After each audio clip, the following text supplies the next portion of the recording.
सगळ्याला मिळून या ठिकाणी देवाभाऊंचा हक्काचा माणूस या जिल्ह्यामध्ये जर कोण असेल तर ते राजाभाऊ आहेत. आणि राजाभाऊंना आपल्याला विधान परिषदेवरती मोठ्या मताधिक्याने मोहिते पाटलाचा पराभव करून मोठ्या मताधिक्याने विधान परिषदेवर पाठवायचंय. आणि जयाभाऊंचा संकल्प आहे की परत निवडणूक लढवायची हिंमत यांची झाली नाही पाहिजे विधान परिषदेची. अशा पद्धतीची वेळ या मोहिते पाटलावर आणायचा संकल्प या जिल्ह्यातल्या सगळ्या नेत्यांनी केलाय. यांनी परत निवडणूक लढवायची हिंमत केली नाही पाहिजे. असा पराभव करायचा त्या ठिकाणी संकल्प समाधान दादाने केलाय. असा पराभव करायचा संकल्प परिचारक मालकाने केलाय.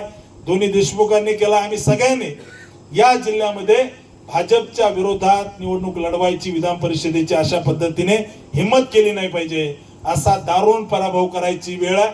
आणि मी विश्वासाने सांगतो की आपला विजय झालेला आहे. त्याच्यामुळे भाऊ आम्हाला सत्काराची तुमची वेळ द्या. अकलूजच्या विजय चौकात इतका मोठा जल्लोष करू की परत त्या ठिकाणी निवडणूक लढवायची यांची हिंमत झाली नाही पाहिजे हे त्या ठिकाणी सांगतो आणि थांबतो. धन्यवाद. जय हिंद, जय महाराष्ट्र. भविष्यामध्ये भाऊ आपल्याकडे येतील.